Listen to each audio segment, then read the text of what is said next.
Alam mo, Susan, isa sa mga nagpapabalik ng alaala ay ang mga litrato. Maraming flashback memories kapag ganyan.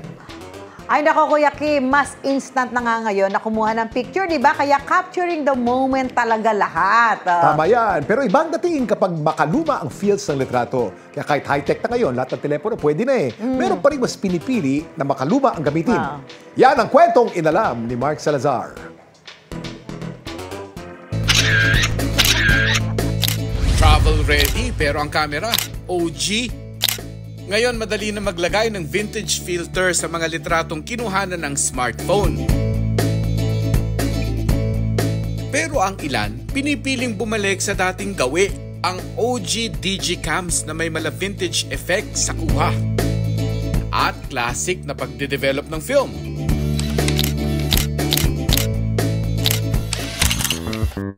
Patakas daw kung hiramin noon ni Mikey ang Digicam o compact digital camera ng kanyang nanay. Pero ngayon, not 1 but 8 ang ginagamit niyang Digicams. Parang one day naisip ko lang na parang meron nga pala kaming digital camera sa drawer namin. So naisipan ko siyang i-on. Eventually, napagana ko yung first na camera ko. From then on, bumili na ako ng ng iba't ibang brands ng cameras. Muling nauso raw ito noong early 2000s at hanggang ngayon, mas ginagamit pa rin ni Mikey ang Digicam kaysa sa smartphone. Na-notice ko yung difference niya between my SLR tsaka yung phone na ginagamit ko. Nakita ko nakakaiba yung output niya, may pagka-vintage, retro vibe yung camera kahit hindi na ako mag-add ng filters or kahit wala na akong edits na gawin. Iilan lang yung settings na kailangan mong ayusin. Medyo naaalala ko yung simpler times kapag nakikita ko yung photos.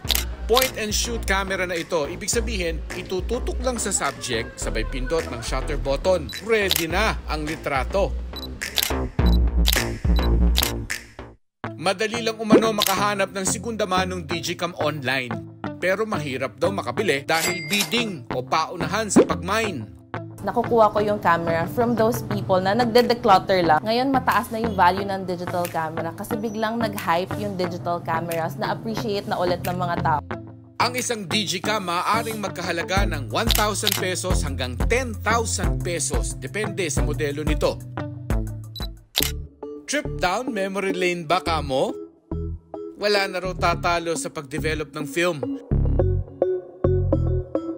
Kahit 2024 na buhay pa rin ang film processing lab na ito sa Quezon City. Malaki raw ang kanilang pasasalamat sa mga taong binabalikan ng film photography. Kahit pa maproseso ito. Bumabalik ang film. Why? Ang tingin ko is because yung mga younger generation want to find something that's not instant. Naghahanap sila ng a creative outlet that they can be hands-on. Dapat alam mo na sa pag-develop ng film, kailangan ibabad ang film negative sa chemical para lumitaw ang imahe at patutuyuin ito. Yung Sony 16 Lab, para lang siya yung mga dating mini lab mo sa kanto-kanto. Ipapadala yung mga tao ng film nila dito, tapos kami, proseso namin. Ngayon, ang proseso nag-iba na. Pinapadala namin yung files digitally to the clients. Or may option pa rin naman to print it out. Nagkakahalaga ng 200 hanggang 500 pesos ang pagproseso ng bawat film roll. As a photographer, digital is still king. I always tell people that film is the queen. Kumbaga, shoot ka lang ng shoot, tapos konti lang din naman yung gagamitin mo. Dahil nga, mas limited yung shots mo with film, mas pinag-isipan, kumbaga, mas binigyan ng puso yung mga shots na ginagawa mo.